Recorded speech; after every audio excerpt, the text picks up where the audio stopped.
Olá, começando mais um programa Entrevista aqui na TV Câmara Pelotas.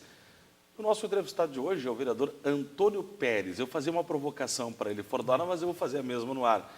Vereador Antônio Pérez, eu digo do PSB, do PPS, de que forma eu identifico? Boa tarde, vereador, muito obrigado pela presença na TV Câmara. Boa tarde, TV Câmara, o Edson. Prazer, mais uma vez, participar desse programa. É do PSB, né? Antônio Pérez, do PSB. A prova disso, essas conversas da unificação, ou seja, o Eduardo Campos, antes do episódio do falecimento dele, já estava em tratativas, né, com o PPS, a unificação dos dois partidos. Depois, com o episódio do falecimento do Eduardo Campos, né, parou essa questão, né, da unificação do PSB com o PPS. Mas agora, né, voltou à tônica essa questão da unificação desses dois partidos, né, a nível nacional. Já está para ser consagrado agora no mês de junho a unificação, né, do PSB com o PPS. Mas vai manter a sigla do PSB, né, sob o número 40. Qual é a sua opinião a respeito desta fusão? Bom, como é uma decisão a nível nacional, né, a nível nacional, infelizmente, não houve nenhuma comunicação aos vereadores, não houve uma comunicação aos deputados. Não se ampliou a discussão? Não houve uma ampliação da discussão, né? Agora, como já está isso aí consagramentado, já está, poderia dizer, mês de junho vai ver os congressos nacionais dos dois partidos, né, para a fusão do... nós só temos que acatar essa decisão. Mas também vejo assim, naturalmente, pela história dos dois partidos, né, o PPS veio do Partido Comunista Brasileiro, né, o PSB é um partido histórico dentro do campo do socialista, então um partido de esquerda, né, e o PPS sendo esquerda, eu vejo assim um procedimento natural, não é uma questão forçada, não são partidos, né, antagônicos que possam ter uma questão forçada. Não, eu vejo uma questão... A sigla permanece a mesma, o PSB. PSB. E o número de identificação? 40. 40. É porque outros partidos estavam na fusão, mantendo a sigla de um e o número de outro. Perfeito. Mas no PSB permanece tudo como o identifica hoje o Partido Socialista Brasileiro. Exato. Perfeito. Vereador, estamos já vivendo tudo isso também às vésperas de 2016, que está se aproximando, que será um ano importante, ano eleitoral, ano de avaliação, que a população vai às urnas para avaliar todo o trabalho feito, né, pelo Poder Legislativo, pelo Poder Executivo, que vai acontecer no próximo ano. Como é que o senhor vê esse momento do seu mandato? Como é que o senhor definiria o momento do seu mandato? Pois é.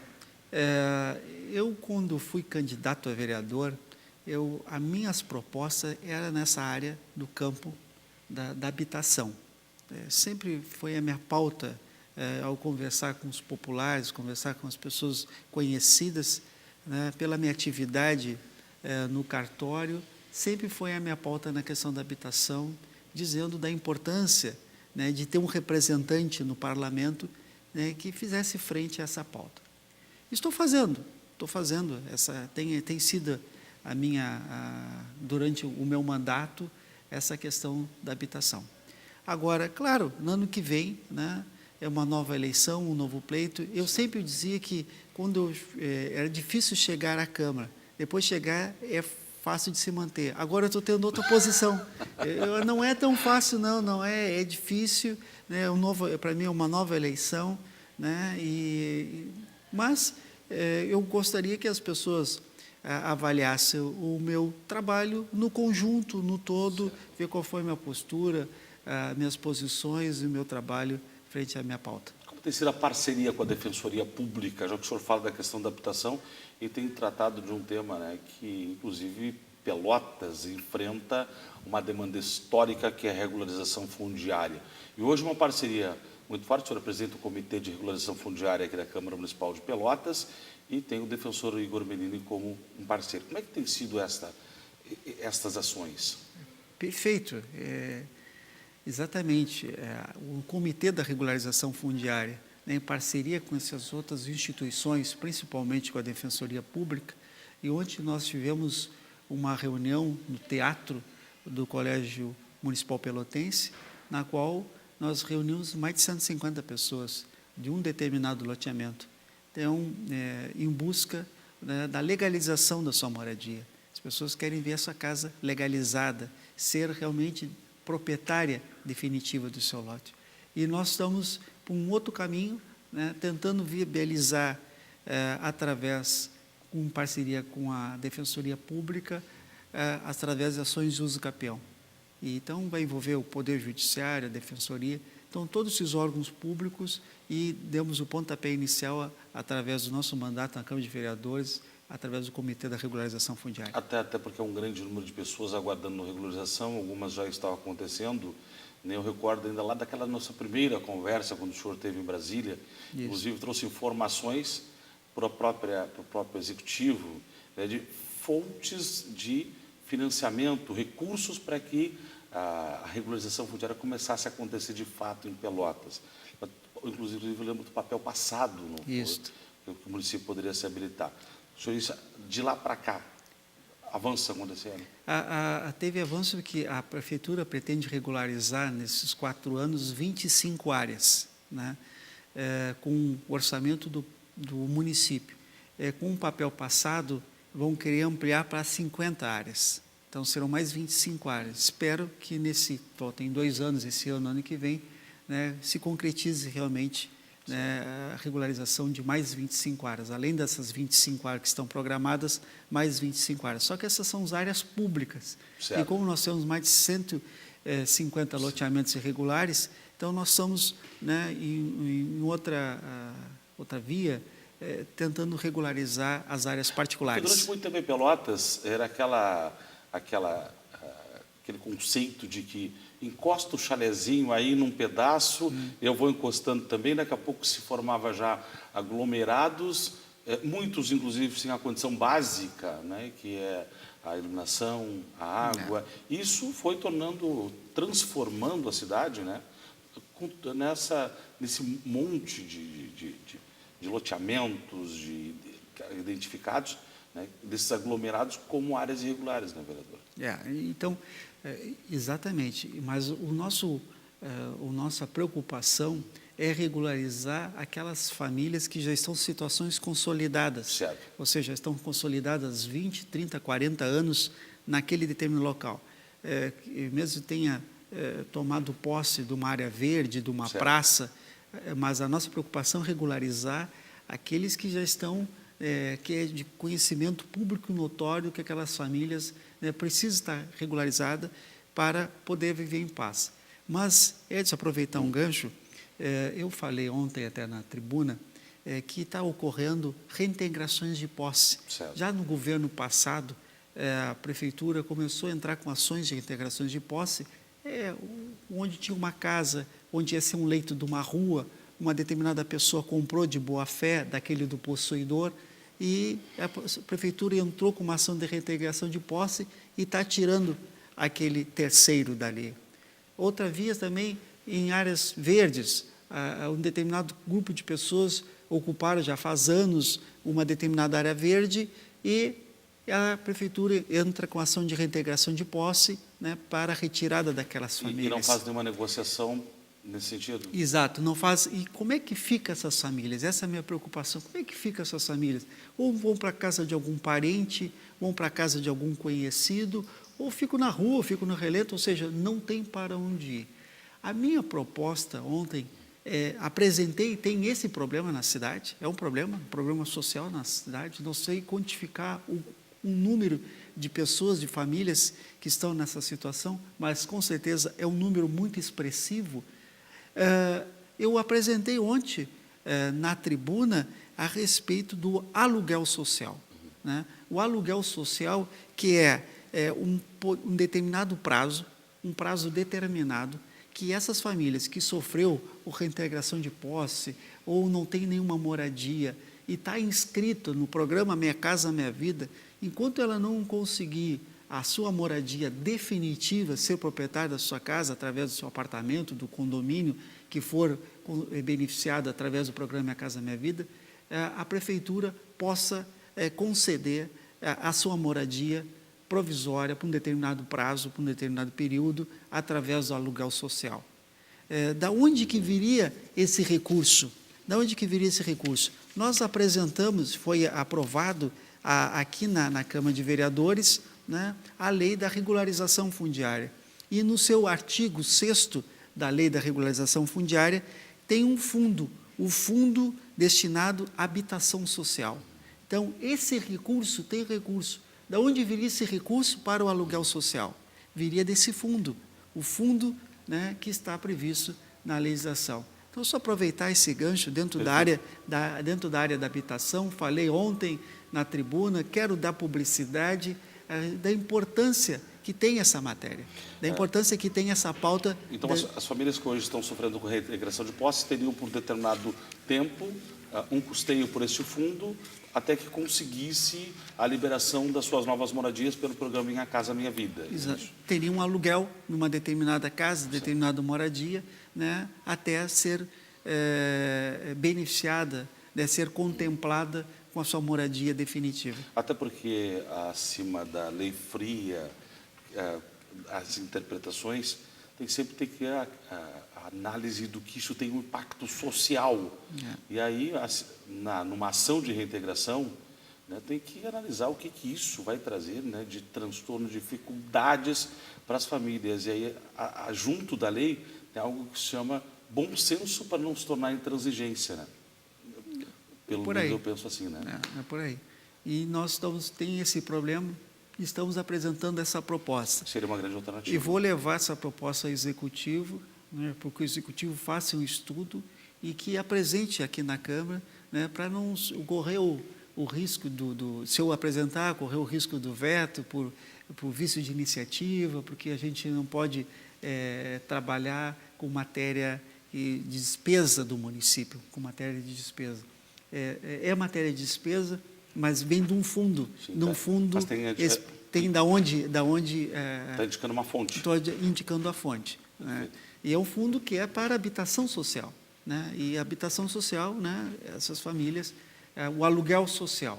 Essa é a proposta que eu estou apresentando, vou entregar ao município semana que vem. Nós vamos ao intervalo, na sequência a gente volta conversando com o vereador Toninho Pérez, né, e especificando mais de que forma tem sido, como tem agido o Comitê de Regularização Fundiária junto com a Defensoria Pública. E outros assuntos que nós vamos tratar ainda com o vereador Antônio Pérez no programa Entrevista aqui na TV Câmara.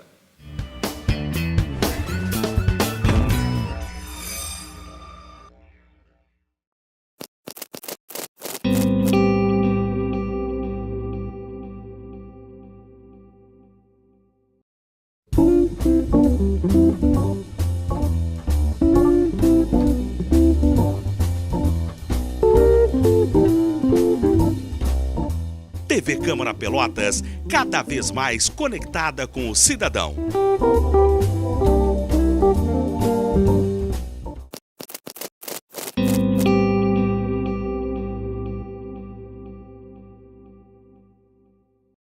Nós somos do Clube 200. É assim que a gente se cumprimenta. Gostamos de polenta? Pimenta! Mascamos chiclete de menta! No sexo a gente nunca se aposenta. E com camisinha, a segurança aumenta. Se você é como a gente, tem 50, 60, 70, mas também não aparenta, experimenta. E a mulher, quer dizer, a presidenta. Sexo não tem idade, proteção também não. Muitos diabéticos podem ter problemas nos pés. Examine-os diariamente. Mantenha a glicose, a pressão arterial e o colesterol normais. Informe qualquer alteração ao seu endocrinologista. Infecções, calos ou ferimentos podem se tornar graves.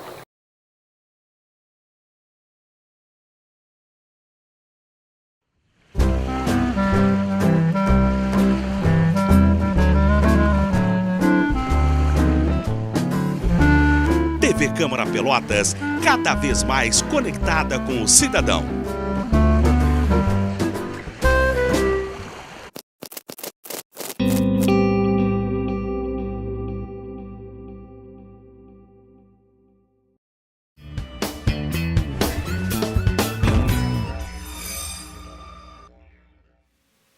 Retornando com o programa Entrevista, aqui na TV Câmara, estamos conversando com o vereador Antônio Pérez, do PSB. Né?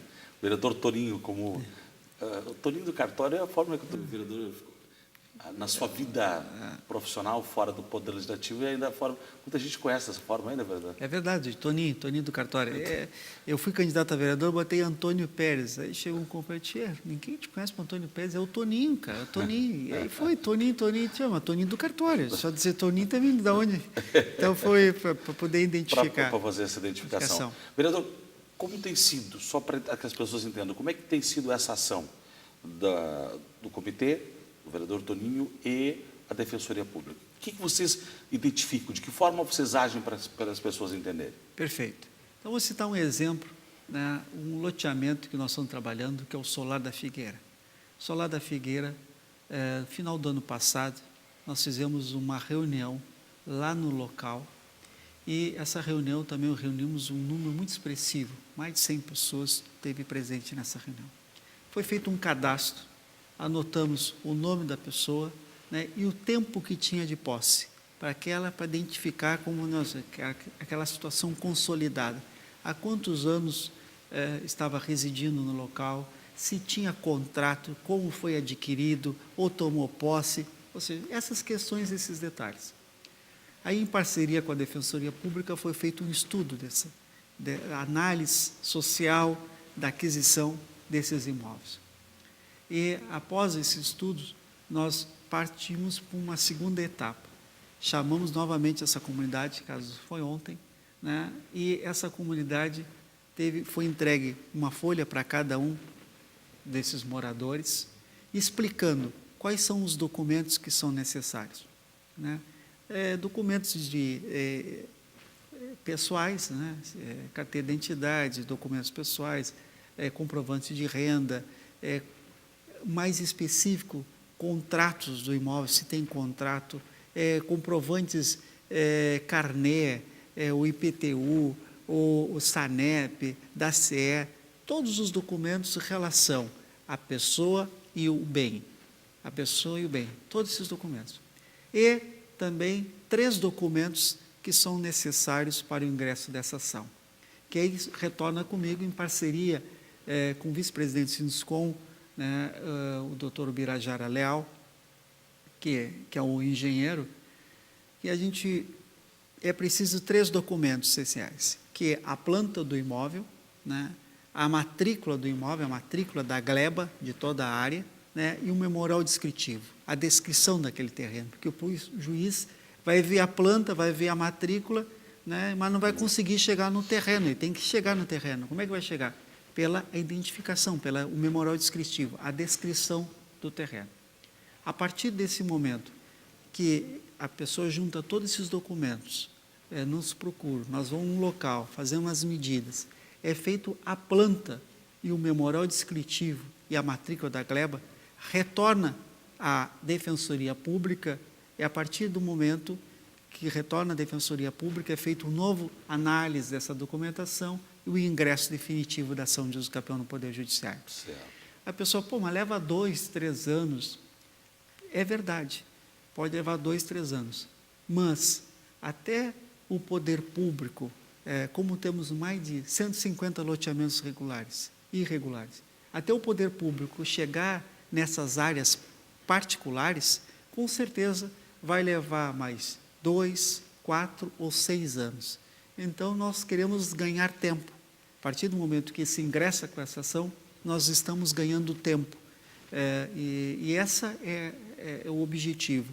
Amanhã ou depois, se enquanto não sair, e quando ao final do processo sai um mandado do juiz, o mandado vai ao registro de imóveis e registra esse mandado. A partir do momento do registro do mandado, a pessoa vai ser proprietária do imóvel.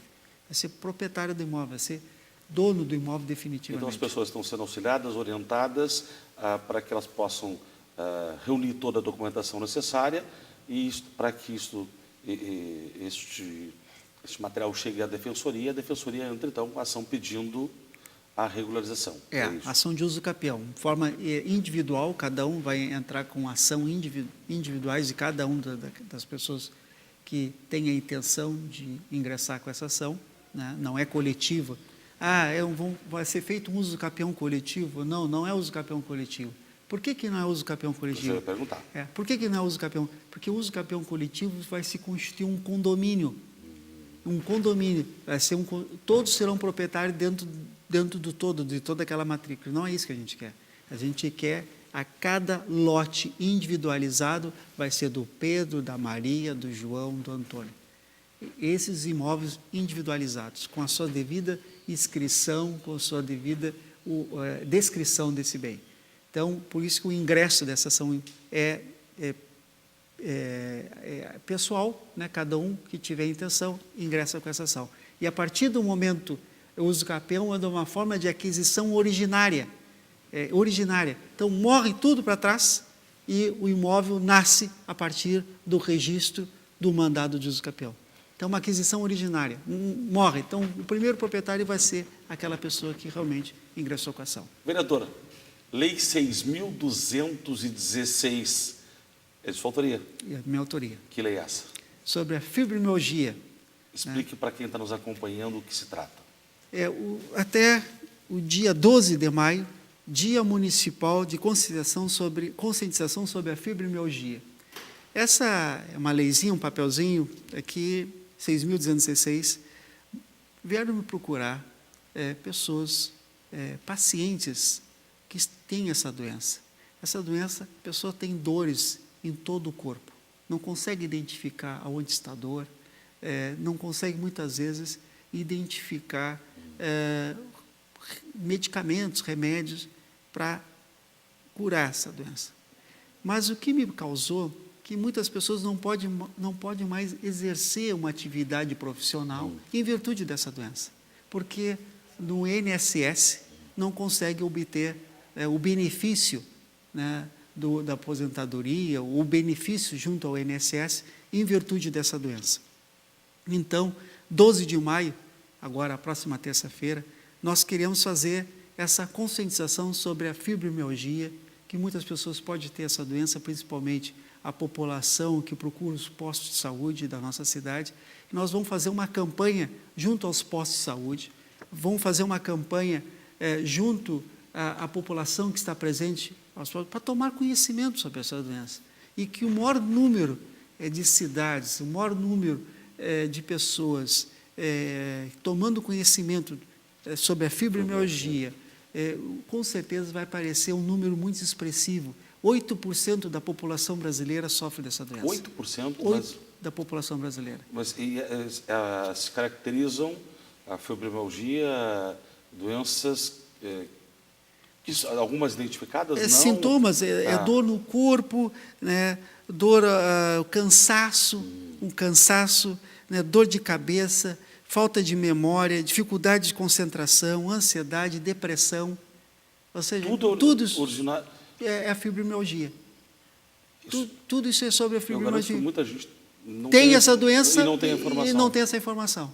E às vezes chega no posto de saúde, não tem um médico especialista. Então, nós queremos distribuir, né, esse material, porque as pessoas que têm essa doença, né, até possam tomar conhecimento, procurar um medicamento adequado para melhorar, né, o seu humor, melhorar seu estado físico, para que possa ter uma vida mais digna. Então, esse material está sendo preparado para que seja distribuído, principalmente nesse dia, no dia 12. No dia 12. Nós vamos vou procurar usar a tribuna, vou divulgar esse material, vamos nos dirigir aos postos de saúde, onde tiver reuniões na área da saúde, nós queremos divulgar, fazer a divulgação, porque pessoas aqui na cidade de Pelotas têm essa doença, nos procuraram, e eu comecei a pesquisar. Quando eu cheguei a esse dado que 8% da nossa população brasileira sofre sobre essa doença e não tem nenhuma... Então, o índice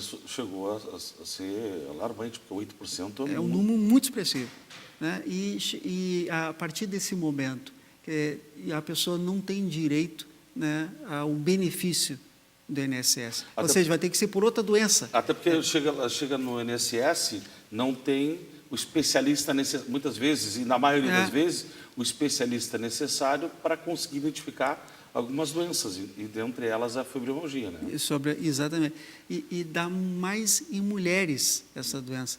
Mas eu tive um caso que me procurou, era um homem, era motorista do transporte coletivo, ele estava com essa doença, né, e ele teve que procurar o INSS por uma outra doença para poder ter o benefício. E ele dizia o cansaço, a dor constante em todo o corpo, e ele não conseguiu identificar que doença ele tinha, e era a fibromialgia. Ou seja, até pela sua atividade profissional, né? Até pela sua atividade profissional. Então, dia 12 de maio, Dia Municipal de Conscientização sobre a Fibromialgia, né? Que é uma doença que atinge uma boa parcela da nossa população. Então, quem tiver passar pela Câmara, pelo gabinete do vereador Antônio Pérez, e em algumas unidades também, vai receber esse material explicativo. Exato.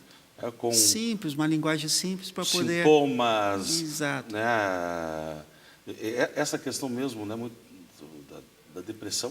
Da depressão. E quantas pessoas são afetadas e com consequências seríssimas, né? Inclusive aqui fala dor no corpo, dor ao toque, cansaço, alterações no sono. Quanta gente tem isso, né, vereador? Formigamentos, né? Quanta dificuldade de concentração, ansiedade, depressão. Isso é um mal hoje, inclusive, do século para muita gente, né? É verdade. Estou com pressão, a mãe está com dor de cabeça, o outro dia está com... Cada dia ela tem uma dor. E isso faz com que o próprio astral da pessoa mude de acordo com... Porque essas dores acabam alterando o comportamento, inclusive, né? Exatamente. 12 de maio, então. 12 de maio. Lei 6.216, do vereador Antônio Pérez. Então, vereador, só para a gente deixar também claro, voltando à questão, quem tiver numa situação de dificuldade, não encaminhou a documentação, procura o comitê, procura a defensoria, procura de que forma o auxílio para tentar regularizar a sua área, a sua residência. Perfeito. É muito importante esse espaço para nós possamos fazer esse esclarecimento. Tem muitas pessoas que têm muito problema, né, com a respeito para regularizar o seu imóvel, para legalizar o seu imóvel. E por que quando procuram? Procuram na hora que quer fazer algum negócio, morreu alguém da família, tem que fazer a partilha, na hora que precise. Mas aí é um problema. Aí é um problema. Olha, eu não tenho a minha casa averbada, eu tenho que... Ou seja, uma série de problemas, eu tenho que estar em nome de terceiro. Aí morreu o familiar, mas estava no nome do outro que já estava anterior, é uma confusão. Então, o senhor que tem algum problema, a senhora tem algum problema sobre o imóvel e quer buscar algum esclarecimento, procure nosso gabinete. Nós estamos em inteira disposição para fazer todos esses esclarecimentos e dar qual o melhor encaminhamento a respeito do seu caso.